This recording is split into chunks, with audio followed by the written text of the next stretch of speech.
Princess Seraphine Valdris stood before the gilded mirror in her chambers, her reflection adorned in silver and sapphire, the traditional colors of House Valdris, rulers of the Asterian Empire for 3,000 years. Her wedding dress was a masterpiece of craftsmanship, but it felt like a funeral shroud.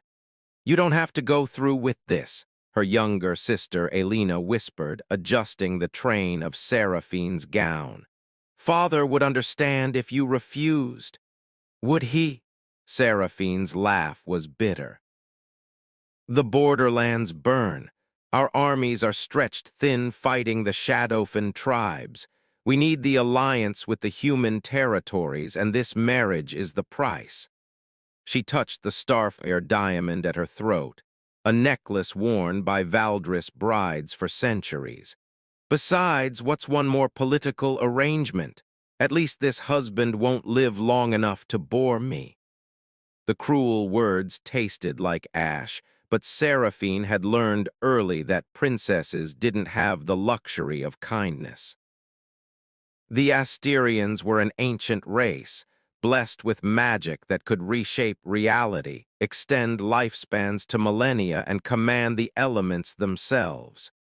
Humans were ordinary, short-lived, powerless, useful only for their numbers and their desperation to align with stronger races. Her husband-to-be was named Lucian Ashford, a minor noble from the human territories. 23 years old, unremarkable in every documented way. The report said he was quiet, well-read, and had never demonstrated any particular talent for combat or magic. Perfect for a political marriage that required a warm body and nothing more. The wedding ceremony was a spectacle of magical light and ancient ritual, held in the grand cathedral beneath the floating crystal chandeliers that had witnessed 3 millennia of Valdris history. Seraphine spoke her vows with the practiced grace of someone trained since birth for public performance. Lucian spoke his with a calm simplicity that she found almost insulting in its lack of ceremony. When he lifted her veil to seal their union with a kiss, Seraphine finally looked directly into his eyes. They were dark, almost black, and held a depth that surprised her. For just a moment, she thought she saw something ancient looking back at her. Then the moment passed, the crowd cheered, and she reminded herself he was just human. Whatever she'd seen was imagination. The wedding feast lasted hours. Dignitaries from a dozen races offered toasts and gifts. Seraphine played her part perfectly, the gracious bride, the diplomatic princess. Lucian sat beside her, speaking when spoken to, smiling politely, drawing no attention to himself. "He seems harmless," Elena murmured during a lull in the festivities. "Perhaps this won't be so terrible after all." Seraphine studied her new husband as he conversed quietly with a human ambassador. "Harmless is exactly what we need. Harmless won't interfere with running the empire. Harmless will give me heirs and stay out of the way." But as the feast wore on, Seraphine noticed something odd. The palace guards were changing shifts more frequently than usual. Several of her father's most trusted advisors had quietly disappeared from the celebration, and Lucian, despite appearing relaxed, hadn't touched his wine. "Something's wrong," she whispered to Elena. Before her sister could respond, the cathedral's great doors exploded inward. The blast killed a dozen guests instantly, their bodies thrown like ragdolls by the concussive force. Through the smoke and debris strode figures in black armor, their weapons gleaming with enchantments that marked them as elite assassins. "Death to the Valdris line," the lead assassin roared. "The Covenant of Shadows claims this kingdom." Chaos erupted. Guests screamed and fled. Palace guards rushed forward but were cut down by magic-enhanced blades. The assassins moved with terrifying precision, clearly targeting the royal family. One headed straight for Seraphine. She raised her hand, summoning the Starfire magic that was her birthright. Lightning crackled from her fingertips. The assassin's armor absorbed it like water into sand. He laughed, raising his sword for a killing blow. "Stay behind me." Lucian's voice was quiet, almost conversational. He'd moved so fast Seraphine hadn't seen it, positioning himself between her and the assassin. His hand rested calmly at his side, no weapon drawn, no apparent fear in his posture. The assassin laughed. "A human you think to stop me with?"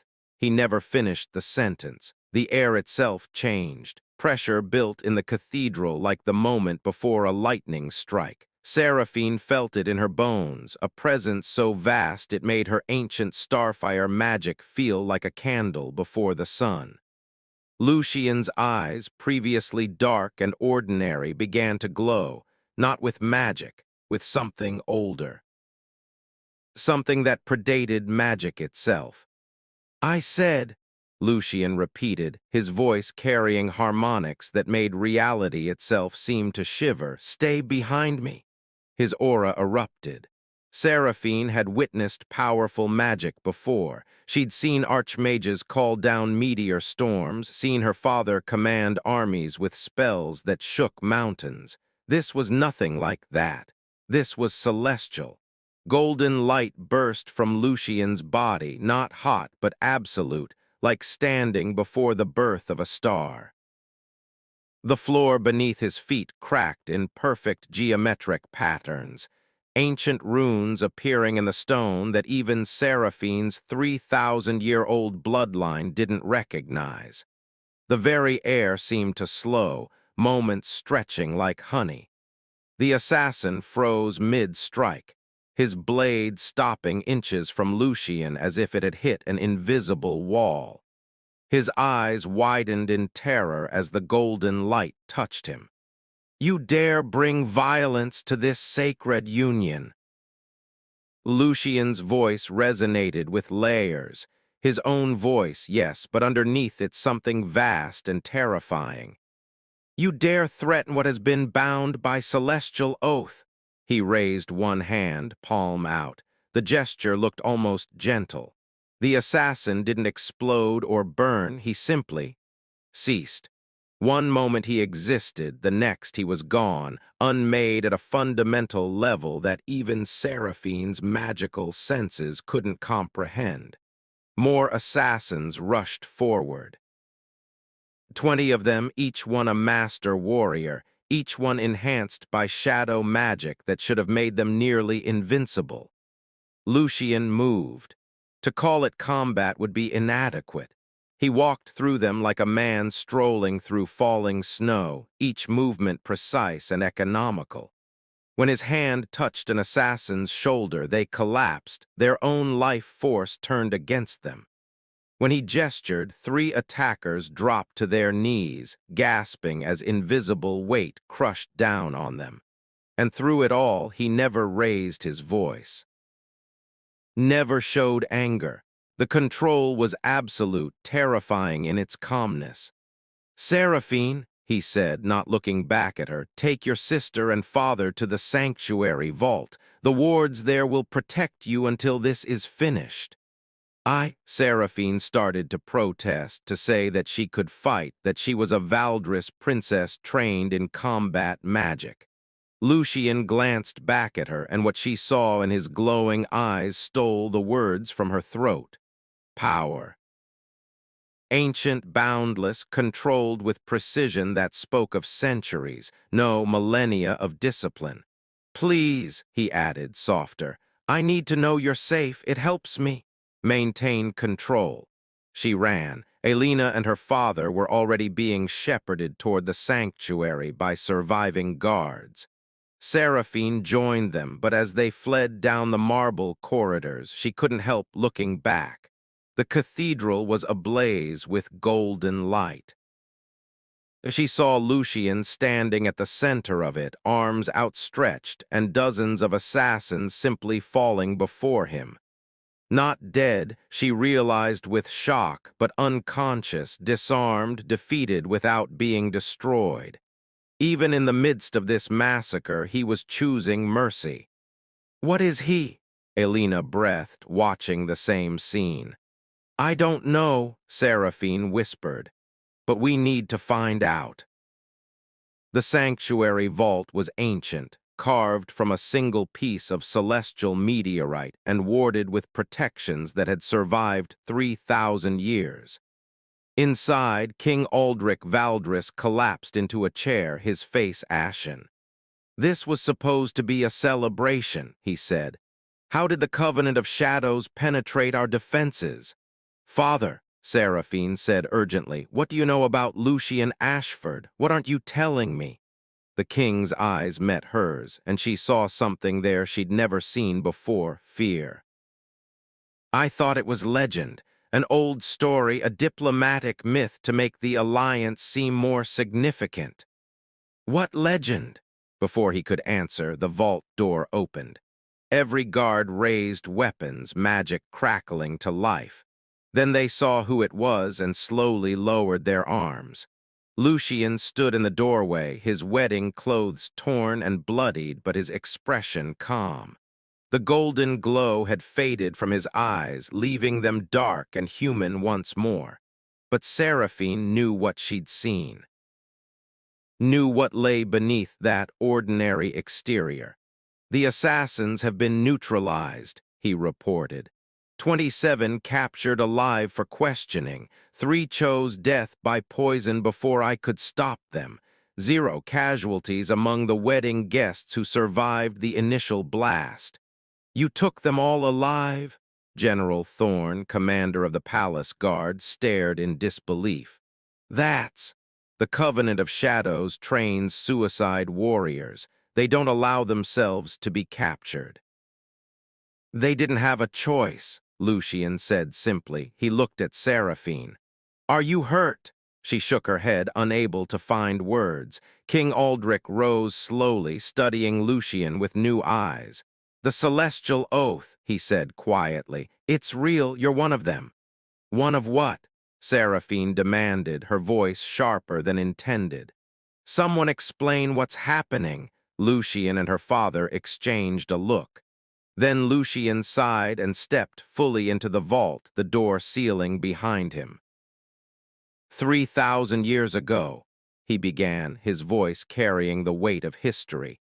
"When House Valdris first ascended to the Asterian throne, they were opposed by 7 rival houses. The kingdom was on the brink of civil war. Your ancestor, Queen Celestia Valdris, made a pact with my ancestor, a human named Aramis Ashford.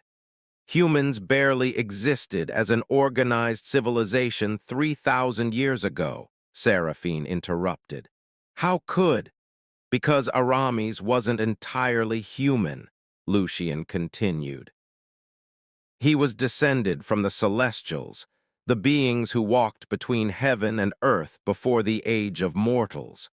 His bloodline carried power that even the greatest Asterian magic couldn't match, but it was sealed, dormant, waiting for a specific condition to unlock it." King Aldrich nodded slowly. "Marriage to a Valdris heir.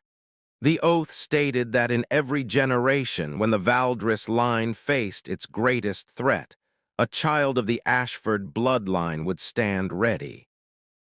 The marriage would break the seal, and the celestial power would awaken to protect the throne." Seraphine felt the world tilting beneath her. "You knew this? You arranged my marriage knowing?" "I thought it was a pretty story," her father said defensively. "A legend to make the alliance seem divinely ordained. The Ashford family has kept meticulous records claiming descent from Aramis, but there's never been any proof. Countless Ashford children over the centuries, and none ever demonstrated unusual abilities. Because none of them married a Valdris heir during a time of genuine threat," Lucian said. He looked at Seraphine, and she saw sadness in his eyes. "I'm sorry. I suspected what might happen, but I wasn't certain. The family stories spoke of the oath, but like your father, I thought they were just stories until tonight." "The Covenant of Shadows must have known," General Thorne said grimly. "They waited until after the wedding, until the seal was broken and the power awakened, then struck. They wanted to see if the legend was true. And now they know," Elena whispered. "Now everyone will know."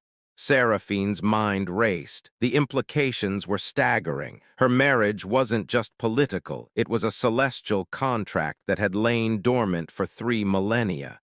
The man she dismissed as weak and ordinary was actually a living weapon of heaven-level power, bound by ancient oath to protect her family's throne. "The peace treaty," she said slowly, realization dawning. It wasn't about securing an alliance with the human territories. It was a trap. The Covenant has been planning to overthrow House Valdris for years. They waited until they thought we were weak, vulnerable. But by forcing this marriage, they triggered the one defense mechanism that could stop them. Lucian nodded. "Your father may have thought it was just political maneuvering, but somewhere in the royal archives, someone knew. Someone understood what activating the celestial oath would mean." All eyes turned to King Aldrich, who suddenly looked very old and very tired. "Lord Chancellor Matthias," he admitted. "He brought me the marriage proposal, insisted on the Ashford family specifically. At the time, I thought he was just being thorough about bloodline records, but if he knew about the oath—" "Then he saved the kingdom," General Thorne said. "The Covenant of Shadows has been infiltrating our defenses for months. Tonight was supposed to be a decapitation strike, kill the entire royal family during the celebration. Without Lord Matthias's maneuvering, they might have succeeded." Seraphine looked at Lucian, really looked at him for the first time. He stood quietly, blood on his torn wedding clothes, power sleeping beneath his surface like a contained star. She'd married him thinking he was beneath her, a political necessity to be endured. Instead, she'd bound herself to something ancient and terrifying. "What happens now?" she asked. "The power is awakened. The Covenant knows you exist. Every enemy of House Valdris will be recalculating their plans." "Now," Lucian said gently, "we have a choice. The celestial oath binds me to protect the Valdris throne, but it doesn't define how that protection manifests. I can be a secret weapon, hidden until needed. Or I can stand openly at your side, a visible deterrent to anyone who might threaten the kingdom." "Either way," King Aldrich added, "the political landscape has changed. The marriage was supposed to be symbolic. Instead, it's become the most significant shift in power the Asterian Empire has seen in centuries." Seraphine's mind worked through the implications. A husband with heaven-level power bound by celestial oath to protect her family. The royal court would fear him. Already she could imagine the whispers, the plots, the attempts to either control or eliminate this new variable. Some would see him as salvation, others as the greatest threat the kingdom had ever welcomed within its walls. "I need to ask you something," she said to Lucian. "Tonight when you fought, I saw you choose mercy. You could have killed them all instantly, but you didn't. Why?" Lucian was quiet for a moment. "Because power without restraint is just destruction. The celestial bloodline doesn't just grant strength, it demands wisdom. Every life I take permanently diminishes something in the world. So I choose capture when possible, death only when necessary." His eyes met hers. "The oath makes me your shield, Seraphine, but I won't become your sword unless you truly need one." It was the most he'd said directly to her since they'd met. In his words, she heard not servitude but partnership, not a weapon to be wielded but a guardian choosing to stand watch. "Then here's what we do," Seraphine said, decision crystallizing. "We don't hide what you are, we announce it. Let every enemy know that House Valdris is protected by celestial power. Let them understand that any attack on this throne will face something they can't overcome with shadow magic or assassins. That will make you a target," Lucian warned. "If they can't kill you directly, they'll try other methods, poison, manipulation, turning your own court against you. Then you'll help me navigate those threats too," Seraphine replied. She stepped closer to him, studying the face of this man who was now irrevocably bound to her fate. "The marriage contract said we'd rule together. I thought that was just ceremony. But if we're going to face what's coming, I need to know, are you my shield alone or are you willing to be more? What are you asking?" "I'm asking if you'll be my partner, not just in name, but in truth. We were strangers forced together by politics and prophecy, but we don't have to stay strangers." She held out her hand. "Help me protect this kingdom, not as a weapon bound by oath, but as someone who chooses to stand at my side." Lucian looked at her hand, then at her face. Slowly, he smiled, the first genuine smile she'd seen from him. He took her hand, and where their skin touched, she felt a faint warmth, the echo of celestial power recognizing its bound partner. "I choose to stand with you," he said simply. Around them, the sanctuary vault seemed to brighten. The ancient wards recognized what was happening, not just a political marriage or a celestial oath, but the beginning of a true partnership between bloodlines that had been bound together across millennia. Outside, the Asterian Empire's enemies were recalculating. The Covenant of Shadows had been decimated. Other rival factions would be reconsidering their plans. And in the human territories, those who dismissed Lucian Ashford as an insignificant noble were about to learn a very different truth. But inside the vault, Seraphine Valdris and Lucian Ashford stood hand in hand, two people from different worlds, bound by ancient oath and freely choosing to face the future together. The political marriage had turned deadly. But from that violence, something new was being born, not just a defensive alliance or a weapon against enemies, but a partnership that would reshape the kingdom. And heaven itself was watching.